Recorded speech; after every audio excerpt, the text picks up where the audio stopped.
The Mayo Experience. Mayo Experience. Mayo Experience. Mayo Experience. Experience. Welcome to the Pat Mayo Experience, presented by DraftKings UFC 264. Conor versus Poirier. 3 picks. DraftKings preview, and maybe a little bit of talk about the business of UFC and Conor's legacy of what could happen here in some pay-per-view buys and what's next for him if he wins or loses this fight. I want to remind everyone to go check out the Dogger Pass podcast up on Mayo Media Network right now. You'll get a fight-by-fight breakdown up there. You can also subscribe to the audio podcast, to the Dogger Pass podcast, just by searching it wherever that you get your podcast from. But all the video versions are up on Mayo Media Network. Brett Apley will have his full DraftKings preview later in the week. And then Mad Lab, Big Mike, is going to do a main event breakdown, very specific with props, up on Mayo Media Network as well. Those two are shorter shows. So if you want to check out UFC 264, Mayo Media Network is where you're at. Here's what I want to know from you. I want to know that you'll smash the like button to the video, subscribe to Mayo Media Network. But in the comment section, what I want to know is the outcome of McGregor versus Poirier. I want to know who wins, and I want to know the method of how they win. And we're going to see who's the most accurate on this one, because I got some thoughts, not well-researched thoughts, because, I don't really know. That's why I have guests, and I listen to other people for this stuff. But I wanted to bring in the entire crew for a gigantic UFC card week. And I do, also, if you want to get, some cash given to you, there's a very easy way to do so. I'll put this in the description of the video. But if you rate and review, subscribe, rate and review to the Pat Mayo Experience audio podcast on Apple Podcasts. You rate it 5 stars, something you enjoy about the show. You can lie about that for all I care. Just make it positive. And then leave either your Twitter handle or email address in that review. I have a huge British Open giveaway next week where I'm giving out close to $1,000 in cash. If you do the review and leave all the required stuff, you're in that draw, and I'll be announcing the winners next Wednesday. So it takes 23 seconds to do, and you can win $200 or something like that. So please go do that. You can click the link in the description. From TSN. I guess there's many iterations of TSN. I'll just say TSN from now, but it's Aaron Bronsteter. What is the actual place that you is it Bar Down? Is that where you're working for? No, I'm at TSN. I'm a TSN employee. I mean, you don't have the other, now that you're on with me talking about gambling, do you have to be from a different umbrella of the company?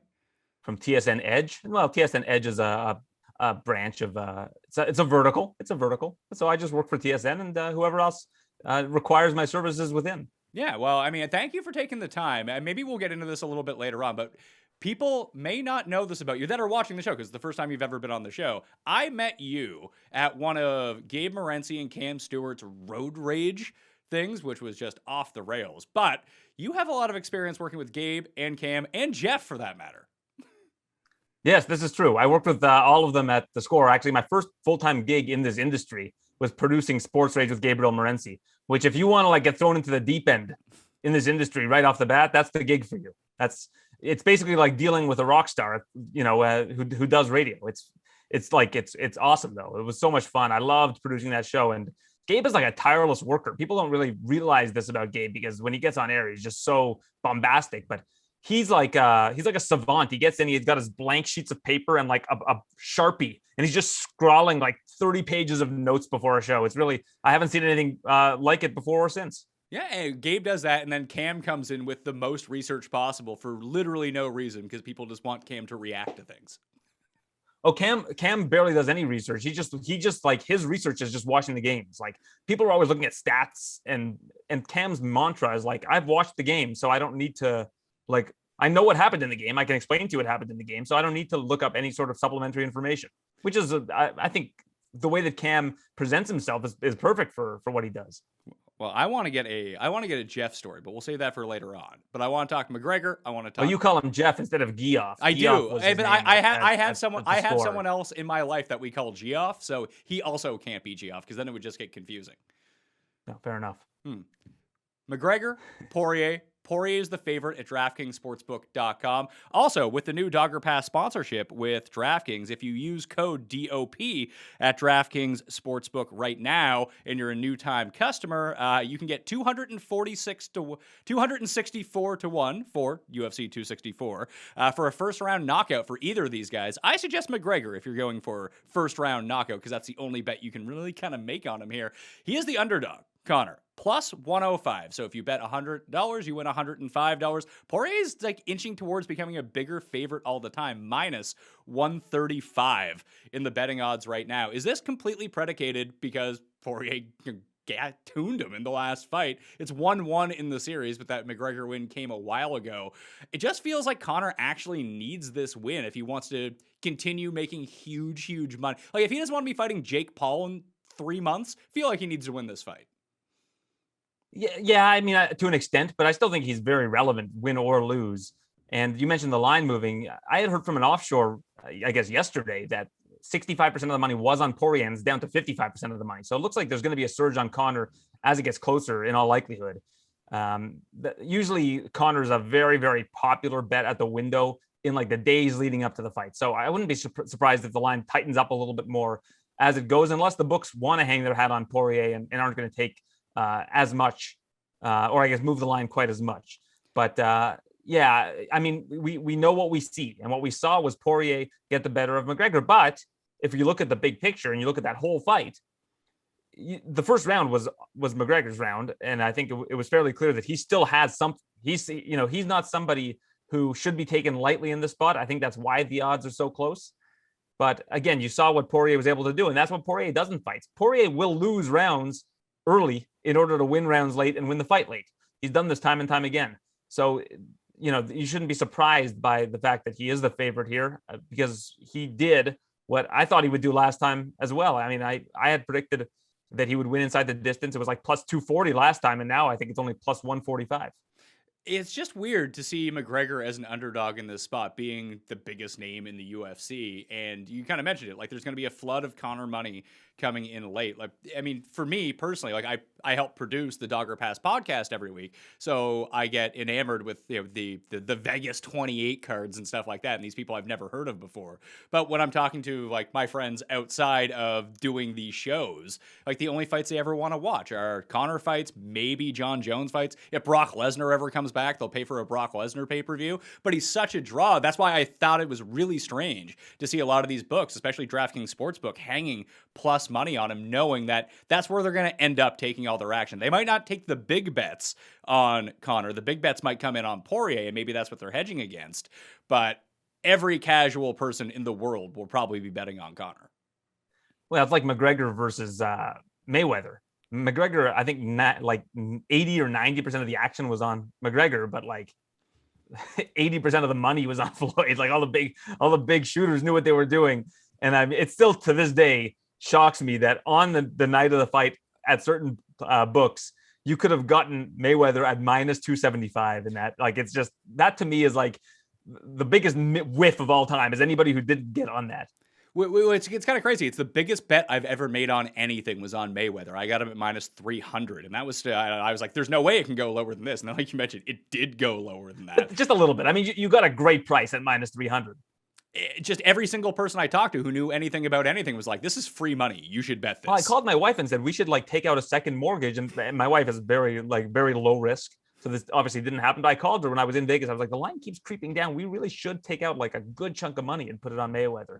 But didn't end up doing it. I'm glad you did, because like you said, it's a boxing match with a generational talent against an 0-0 mixed martial artist. Like, we should have seen the writing on the wall here. It's just when you watch the different networks, did such a good job of teasing McGregor as being a really live threat in the fight that like a lot of people were drinking the Kool-Aid as it led up to it.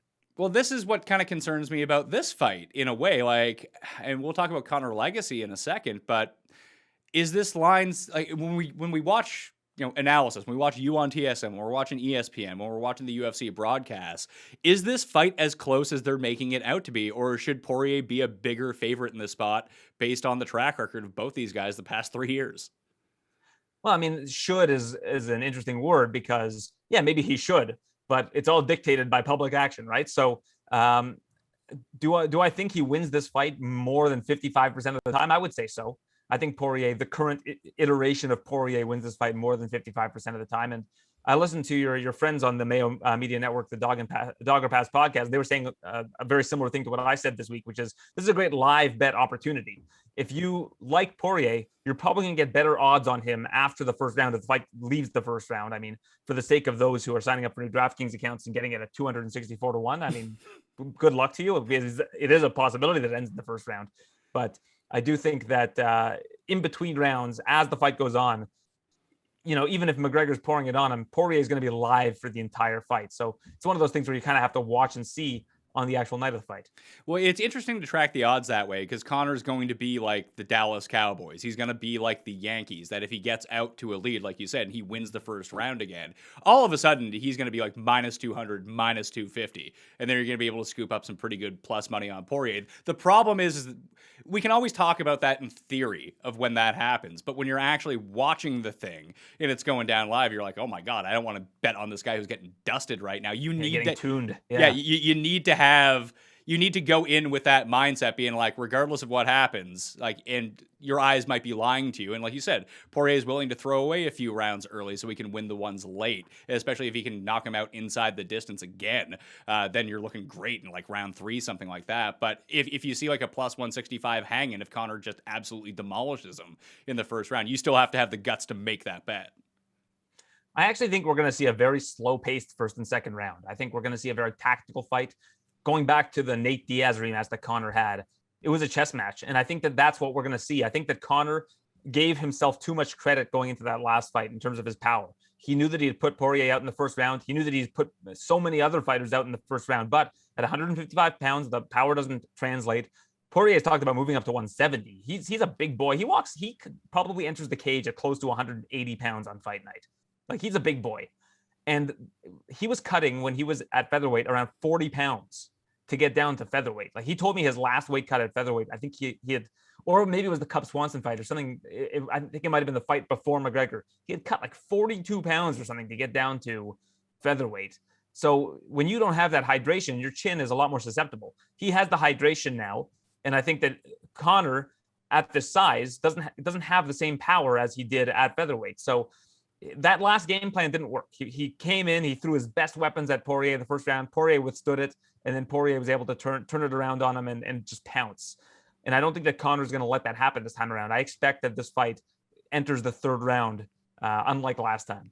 Well, I mean, if that's the case, like if the power doesn't translate as well for Conor, and that's what he's used to doing, now he needs to change up his game plan a little bit. Do you think that he can outpoint Poirier and win this by decision? Because that seems not likely. I do think he can outpoint him. I mean, he did it to Nate Diaz, because if he really conserves his energy and he lands maybe not as many blows as Poirier, but he lands the more damaging blows, he's going to win rounds. Rounds are based on damage, not volume. People don't realize this in terms of the scoring criteria. Hold on. Does anyone actually know how these things are scored? Because they tend to be a little bit janky. Yeah, I mean, not really, but they're going to have good seasoned judges judging this thing in Las Vegas. That doesn't necessarily always mean anything, but they know the criteria inside and out. The criteria is predicated on the more damage, and Conor can land more damage over 5 rounds. I don't know if this fight goes the distance. I would say that would be a bit of a tough bet, but I do think that it gets to the third round, and then from there, that's when we kind of see the real fight start. I don't know if I want to bet either of these guys like for third round finish. I wonder if those are paying out at DraftKings Sportsbook right now. Yeah, third round. So here's the thing. I did my TSN Edge. I do a dart of the week, which is like a high. This is the Pat Mayo pick, the really high value prop. And I was going to do Poirier wins in round 3 at plus 850 and Poirier wins in round 4 at plus 1200 as my 2 darts. And then I went and looked, and it was fight ends in round 3 was plus 850 and fight ends in round 4 was also plus 1200. They were right in the same area code. So you're getting so much more value when you do that, because then either guy, if they end the fight in that round, you're getting the same payout, which is, to me, is just baffling. Yeah, I think they're just looking to take action on this fight in any way that they know. I mean, for the rest of the UFC this year, like, is there going to be a bigger fight? Like, is Ngannou going to fight John Jones? Like, is that the only one that could ever kind of come close to this? Ngannou's not going to fight John Jones this year. There's not going to be a big fight this year. This will be the biggest fight of the year. So for the sports books, this is like the Super Bowl for UFC. Oh yeah. Yeah. It's International Fight Week. This is going to be the third highest gate in UFC history.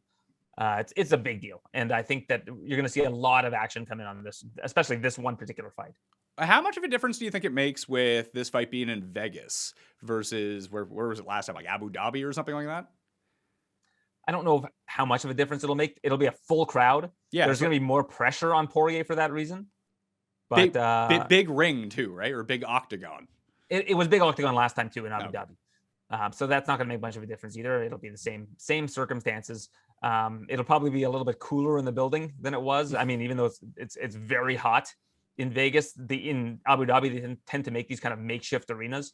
So, that can give people maybe a little bit more of a chance to go longer in the fight without gassing out because they're not overheating at the same time.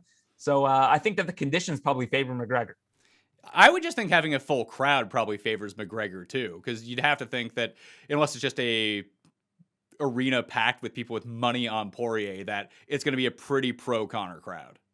Yeah, it definitely will be. It always is whenever Conor's fighting. And, Poirier has a great approach to this. And he's told this to me before the last fight and before this fight, is like he has a mental box in his head. And everything outside of that box is completely irrelevant to him. Like we're going to see a press conference tonight, and I'm sure that Conor's going to try to get in his head. But if Poirier stays true to that mantra, that everything outside of that box is irrelevant, I think that's what's going to give him the best chance here. Is like if you can escape the Conor hoopla. And the last time around, he had to look at a guy that had knocked him out in the first round as the fight started. Now he gets to look at a guy that he just beat. So that mental edge goes to him automatically. Conor last time he entered the cage was looking at a guy that was like shark bait for him the first time. And now Conor's going to enter the cage looking at a guy that beat him 6 months ago, right? Less than 6 months ago. So, there are mental parts of the game that, while a lot of the fighters won't admit it, like that plays into their head mentally. Do you think Conor's going to be more prepared this time around? Because there was all the buzz, like not that he wasn't taking the fight seriously, but he's a man with a lot of stuff on the go at the moment, outside of the octagon, whether it be business ventures or whatever he's up to. Like, is he actually going to it feels like he really needs to take this one serious, at least in my mind. Maybe I'm completely wrong about this, but when I think about his earning potential after this fight, if it's another loss, like what's his next move if he loses this fight? Well, I don't know how I can gauge whether or not he'll be more or less prepared. It seems like he's bringing in all the same kind of people as he had last time. He hasn't really hinted at the last camp not going well, and he has talked in the past about like the Khabib camp not going well and him, disappearing for times and just it being discombobulated.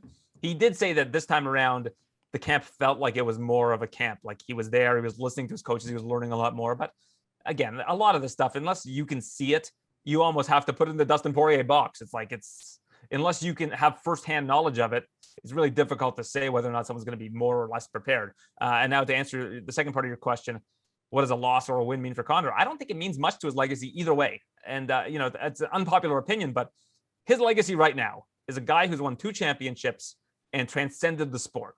He was the first double champion, first champion to hold 2 belts at the same time. And he became the biggest star in the sport. He became the highest grossing athlete in the world in 2020, according to Forbes magazine. In mixed martial arts, it's just uncharted territory. Does a loss change that legacy? I don't think it does. Does a win change that legacy? I don't think it does either. I think the only way he can change his legacy is by winning another belt or winning and then defending a belt, doing stuff he hasn't already done.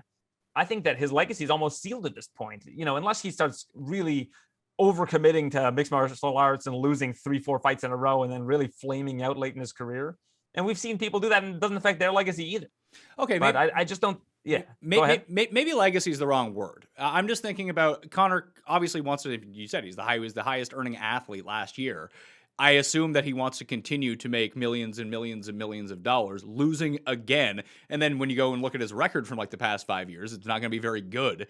That he might not get the highest profile. I mean, maybe a loss is a good thing because maybe he just leaves the UFC once his contract's up and he starts doing these like promotional fights that seem to pay everyone way more money that are far less taxing on you. And like when I mentioned like the Paul brothers, because their entire model fascinates me, that why wouldn't Conor kind of go down that route where he just has these like exhibition matches, or they can even be regulation matches if he can find the right state to regulate them or the right place to regulate them, and just own all of the pay-per-view and not have to worry about the UFC anymore? Well, what's the price where the UFC would let him walk? because even though he would be a free agent, they still have a matching window. They can still match offers. Yeah, but they're not going to pay Conor. Like if he can sort of pull the Mayweather, pull the Paul brothers type thing, where he owns the promotion that's putting it on, or he gets like a 50% cut of pay-per-view buys or something like that, then it's going to be like 50 million, 60 million bucks. The UFC is not going to match that. Yeah, I would agree with that. And I do think that, like you said, if he loses, his stock will take a hit. But how much? I mean, he's still one of the most recognizable people in the world of sports. I still think people would be lining up to have him do endorsements and maybe even be in movies. He's always turned down movie roles because he's so focused on his fighting career and on his business endeavors. He doesn't want to add something else to his plate. But I just don't think that a loss is this. It's not this do or die fight for Conor. It's not one of these things where a loss is just it's a career killer. He's got so many more big fights ahead of him, regardless of what happens. I agree with you that he would have the bigger fights available to him. Just because he's going to have the name recognition and sell all those pay-per-views. I just wonder if it's in the UFC or if it's, like I said, as an independent fighting, not like who would be logically, if let's say he loses this fight, and we can talk about when he wins the fight too, but if he loses this fight, who is his next UFC opponent? Like Nate Diaz trilogy, I would say that would be what would make the most sense and make the most dollars. But that's not like but now we're into the part of his career where he's not contending for titles or anything like that anymore. Like we're just past that point. Yeah, I would say so. I would say you're looking at fights against Masvidal, you're looking at fights against Nate Diaz, you're looking at money fights basically. And I don't know if Conor would be satisfied with that, to be honest. I don't know if he wants to fight just for the love of the game. I think he does want to improve his legacy. He does want to prove that even though he made all of this money, he can still be the top player in the sport, the top guy, the guy who's going to be able to still win a belt, even though everybody has written him off because he's so consumed with everything else. I think that means something to him, to prove he's always wanting to prove the doubters wrong. And I think that's why he's still doing this. Well, let's say he wins. Let's say he has a pretty convincing win over Poirier here. He gets a first round knockout, second round knockout, something like that. In terms of the UFC, who would his next opponent be then, do you think? Be Charles Oliveira for the title. I think he wants to win that title back. He wants to prove that he can be a champion again at this stage in his career, and maybe even defend the championship, which he had never done when he had won both of the titles prior. He's never had a successful title defense or even attempted to defend the title. So maybe that's something that he wants to do. But Charles Oliveira is not going to be an easy matchup for him either. No, that's going to be tough. So, it's so fascinating to me. Just like I said, I like my fascination with what the Paul brothers are doing, what Mayweather has done. It just seems like he's tangentially connected enough to those guys that I think he sees the writing on the wall where, hey, I can make way more money and take a lot less damage. It would have to be a legacy thing that would keep him around after this point, win or lose potentially. Yeah, I don't know how many more fights he has left on his contract either, right? I don't know what the situation is with that, because I think it would take a lot for the UFC to allow him to walk. He's their biggest cash cow in really the promotion's history, and I still think he carries a lot of promotional value, even if he loses this fight, even if he gets blown out in the first round. I still think that he can, if he fights Diaz for a third time, you're still talking about a $12 million gate.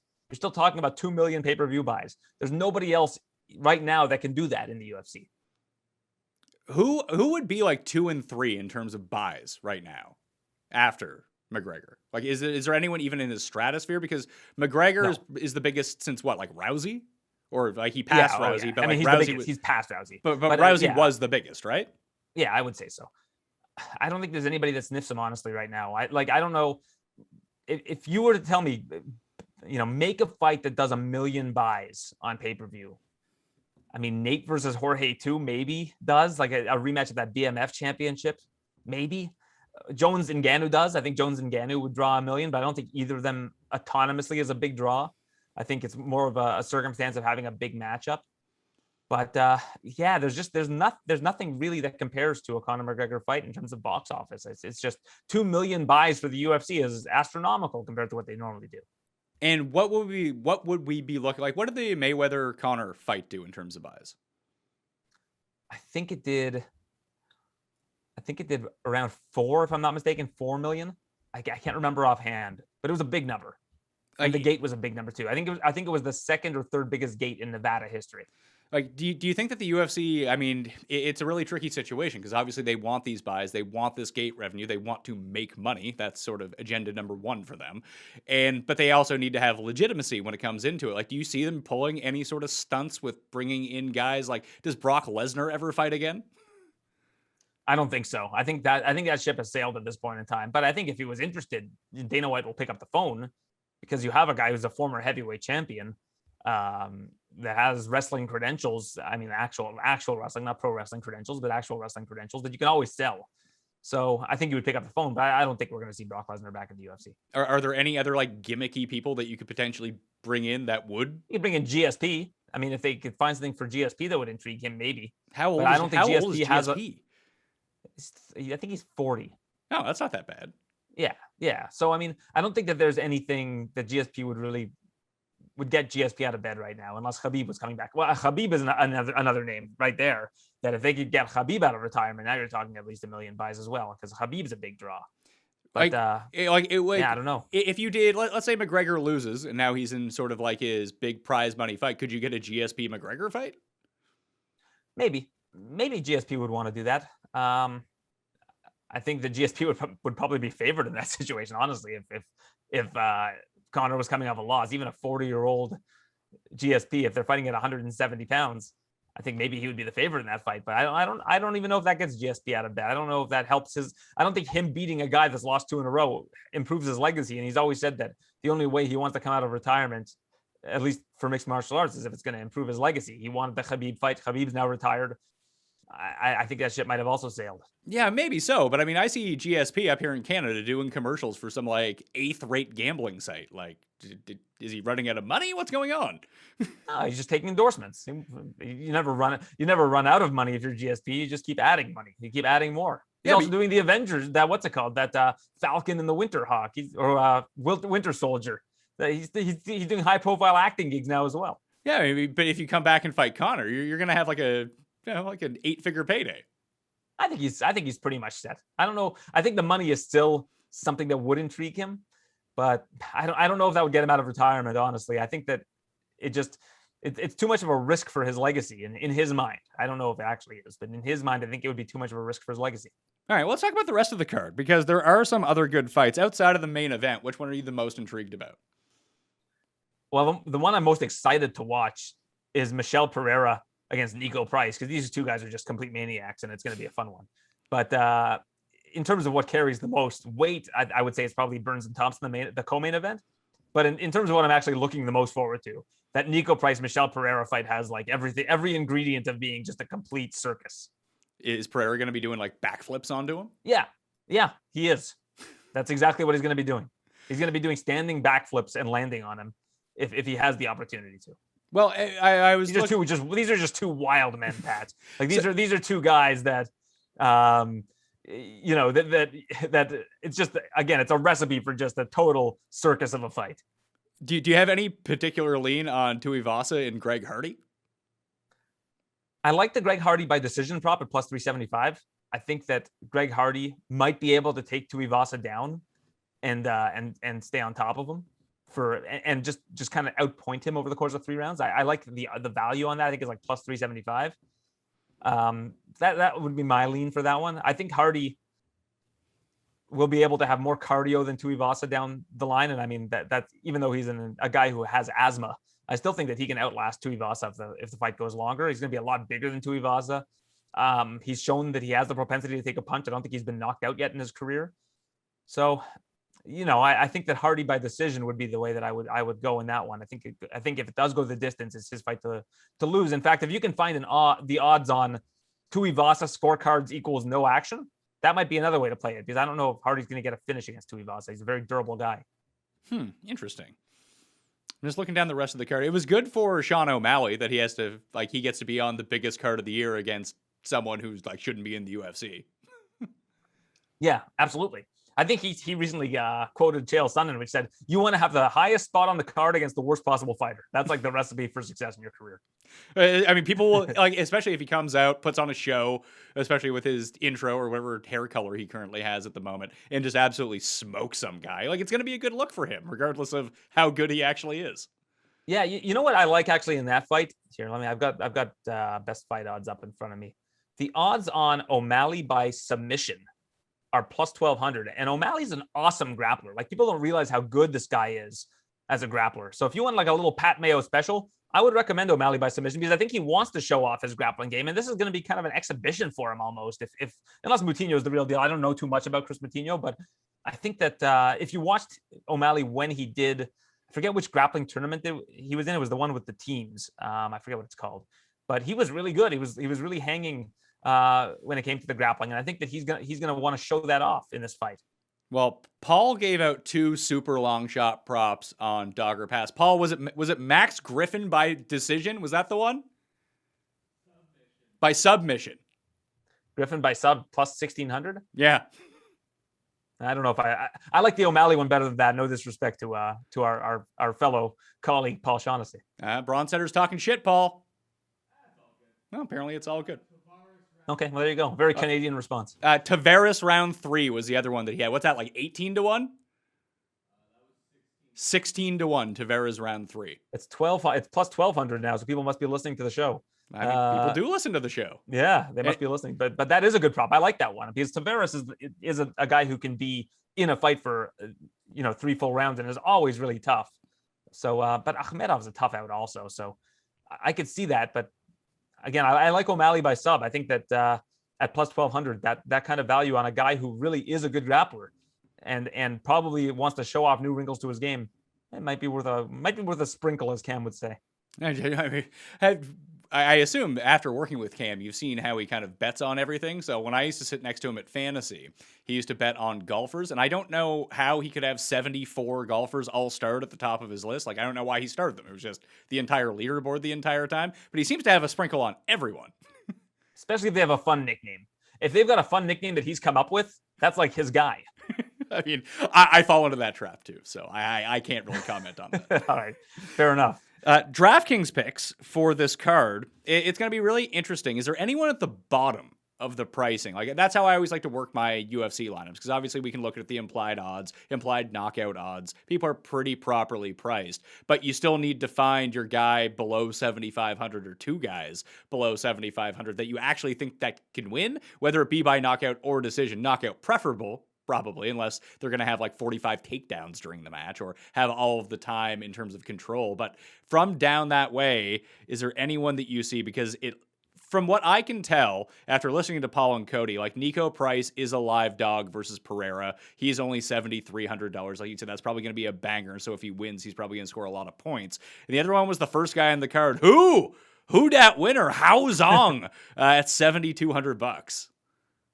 Yeah, Yao Zong is actually not bad for that one. But you mentioned knockout or decision. But how about submission? Ryan the Wizard Hall at $7,100. I mean, this is a guy that if you give this guy an inch, he will sub you. Like, this guy has otherworldly grappling skills in the UFC. Like, he's probably the least athletic looking guy in the UFC, but he's got that chest hair, which can really, it's like Velcro sometimes. And this guy's got just an array of leg locks and all kinds of different submissions that he's really mastered. So to get him at $7,100, I think he could sneak out a round 1 sub. That wouldn't shock me. And then basically, if you don't have him on your slate, you're done. So Ryan Hall would be the guy that I would look at low. And I also like Gilbert Burns at $7,700. I know that price tag isn't it's kind of in the middle, but I think he should be favored in this fight, honestly. And to get him at that kind of a price, I think is really good. You should probably have him on your lineup if you're going to look to win this one. We're talking GPP lineups here, so Hall would make sense with that finish. If we went with Burns on top, Burns can finish this fight in the first round. Yeah, Burns is his striking has really improved. His power really translated at 170 pounds, and he's one of the best grapplers in the UFC to boast. So I think he can finish this fight in an array of ways. So if you go Holland Burns and just start from the bottom working up, you're left with 8,800 left. I mean, you probably want O'Malley, right? Or do you want Double Z, whose name I would won't say even you try should to take pronounce? O'Malley. No, Double Z's going to win a decision, right? So like Double Z is an avoid at that price. Might win the fight, but like he's one of those guys where if you want a real slam dunk, and even then I don't know if it is a slam dunk. That's just a total avoid for me. Honestly, I wouldn't go near Zhumagulov. But yeah, I would put O'Malley in there. I would probably put Jennifer Maia in there. I think Jennifer Maia is going to be able to outclass Jessica Ai, but that's another one that could go to a decision, right? So, buyer beware on that one. Michelle Pereira, this guy's a finisher. He's got just an array of attacks, and you might be looking at Nico because you're getting good value on him as well. So another one that's kind of tough. And Brad Tavares, I like actually at $8,600. I think that he should at the very least outpoint Akhmedov over the course of the fight. Yeah, well, there was the guy with the French name whose name, I mean, UFC is tough. If you're not following all this stuff, Du Plessis, is that a name? Dricus Du Plessis. Yes, yeah. He's a South African fighter. Oh, he's South African. That fight. Yeah, that fight's a total avoid for me. That fight, I think that fight goes to a decision. That's the thing I like in that fight. The over 2.5 is like -115. I like the over in that fight. Okay, so I mean, we don't necessarily need. Like, if someone's going to go to the decision, that's fine. They just need to be active and doing stuff the entire. But fight. I don't have any sort of strong feel that Du Plessis is going to be Giles or vice versa. So that's one of the ones I would avoid as well. Like if we're making unless you feel like you have a strong read on it. I mean, I don't know who this guy is, so I don't have a strong read on it. You don't follow the South African region of MMA, the EFC? Is that that's what it is? The EFC? Yeah, the EFC of that's the big South African promotion where Dricus Du Plessis did some of his finest work, followed by the KSW, which your friends over the Fight Network carry. Let's see, who else do we have? Like with Pereira versus Price, like if you were playing, let's say like 3 lineups, would you be smart to almost play the same lineup and just take both sides of that fight in alternate lineups? I think so. Knowing that, I think that there's going to be you're gunning for there's the a high upside. propensity for a finish in that fight, regardless of which side it is. I would lean Pereira. But again, that's a pretty hefty price tag at $8,900. And I think the reason why is because this guy can finish this fight pretty much anywhere at any time. So in terms of DraftKings scoring, obviously you'd want the winner in McGregor Poirier, but that's going to be a 5-round fight. Just the potential for more scoring is available there, but just because you can go into deeper waters and have an extra 2 rounds to pile up DraftKings points. I have a feeling that Poirier is going to be the guy that everyone goes to. I think I might just take McGregor and hope for something real quick to happen, or even if he paces himself, he still has gas in the 3rd round. Yeah, McGregor's kind of the jackpot pick. Like if you want to take one of those 2 sides with the higher upside, I would say it's probably McGregor. But that being said, if it goes 5 rounds, Poirier is a volume machine and he's going to land a lot of strikes, right? So you might want to have one of those 2 guys on your lineup. And if you're going to put multiple lineups together, just kind of alternate between those 2 guys as well. Because you might get an early McGregor finish, and then if you take Poirier, you're bust. Or you could have a Poirier 3rd, 4th round finish with a lot of volume, right? Or even the fight going to a decision and him landing a lot of volume, win or lose, right? So you might want to look at both of those sides as well when you're making a lineup. Yeah, just looking at his past 5 fights, Poirier scored over 100 in all of them except for the Khabib fight, which he scored 8 DraftKings points. Here's the note. If you're ever trying to stack the main event on DraftKings, don't do it against Khabib. Yeah, don't do it against Khabib because he'll blow out the opponent, right? So, I mean, Khabib's gone now, so it's kind of a non-factor, but I also like Yana Kunitskaya at $7,900. I think that she has shown a lot more aggression in her recent fights. She's got decent grappling, and if she can take Aldana down and hold her there, I can imagine that she'll win a decision. So if you're looking for an underdog play, somebody under $8,000, Kunitskaya, I think would be a smart one as well. Yeah, if she can win and wins by decision, she actually scores well in her decisions. 92 points, 109, 119, 82. Yeah, she turns up the volume for sure. And I think that she's looked like a better fighter in her recent fights. And even when she lost to Ladd, she still scored 40 points in that fight, despite, not going to the distance and losing. I mean, we're never really talking about what a person can score in terms of GPPs in a loss, but if that's a place where you want to save some money, if she can still pile up volume along the way and then lose late in a cash game or a double up, that's still a pretty decent floor. I wish she was cheaper though, is the thing.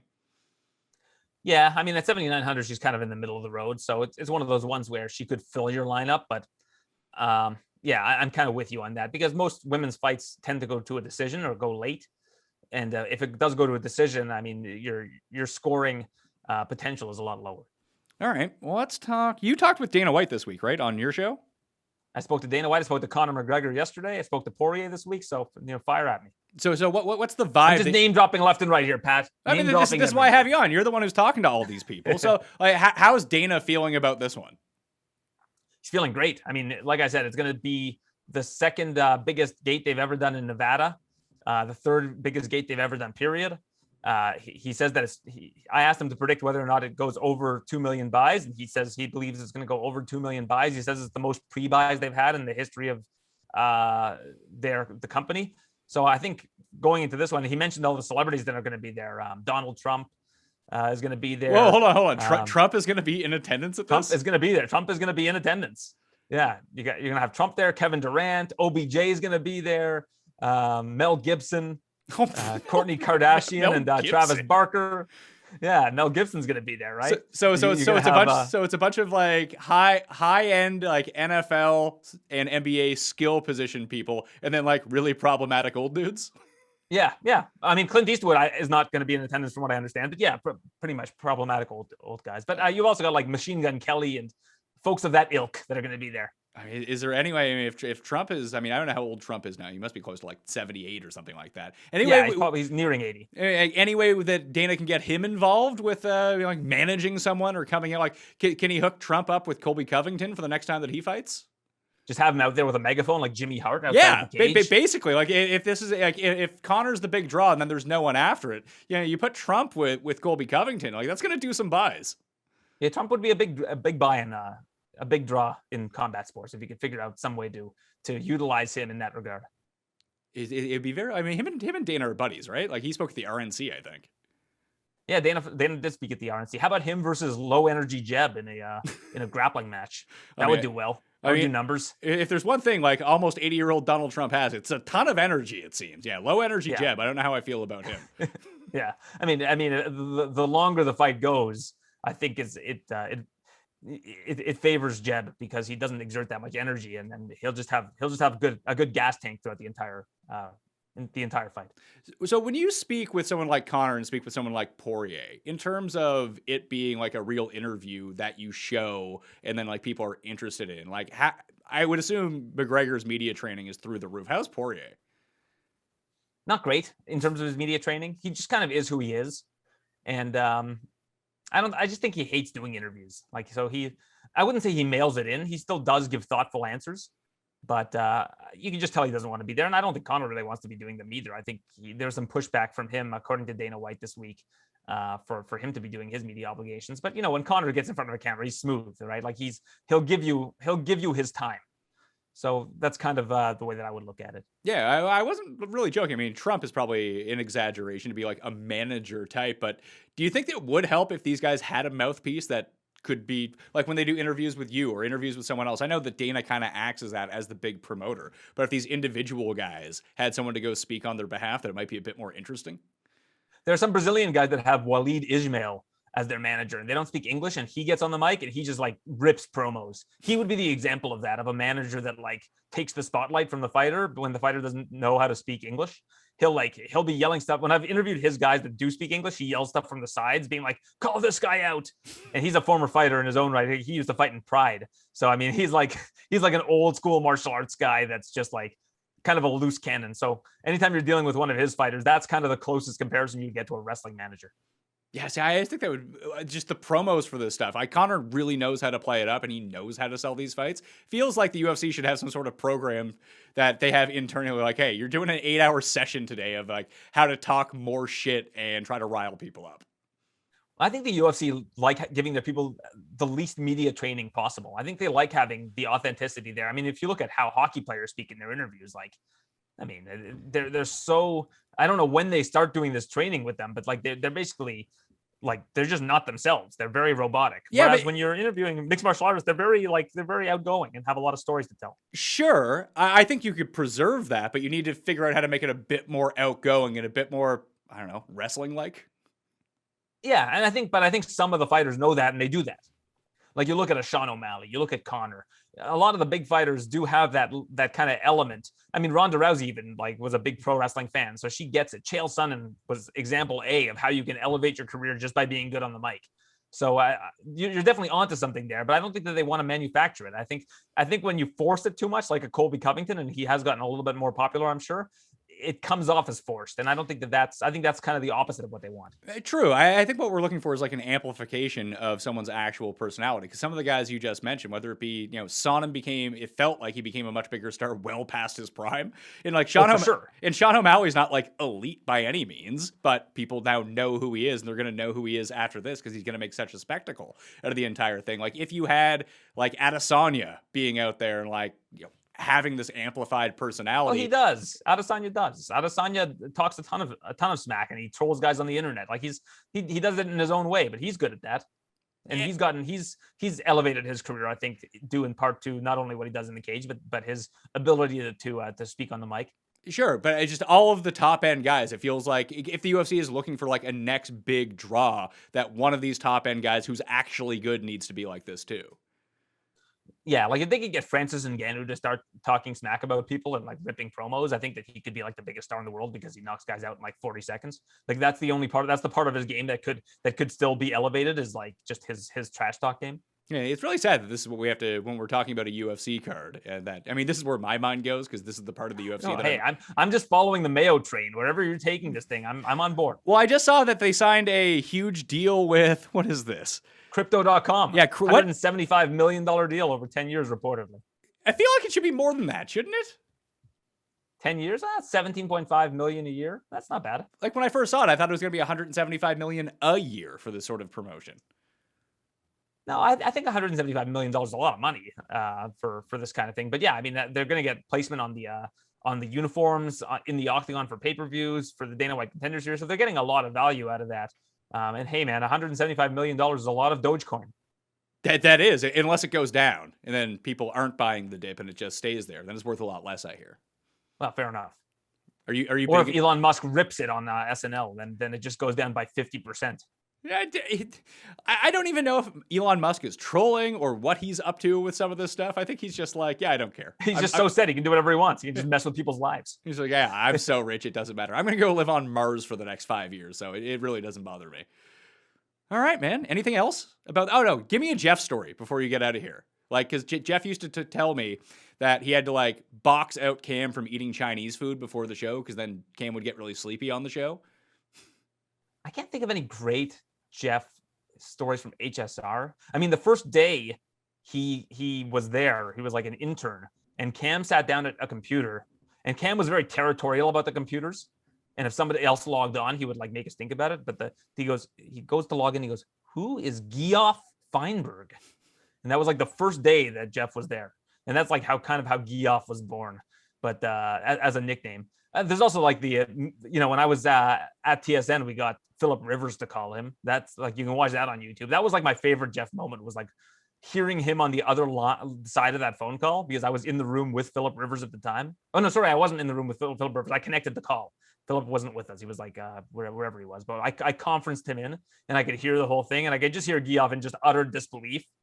And I knew that it was going to make like be like a big highlight in his life that we were able to put this together. So that was a lot of fun. And I set that up behind the scenes with Glennie Mac, and we had it so that the camera was rolling, and we are like, Jeff, someone's on the phone for you. And man, I love that video. You can find it on YouTube still. Just like seeing that moment where he realizes that it actually is Philip Rivers on the line with him.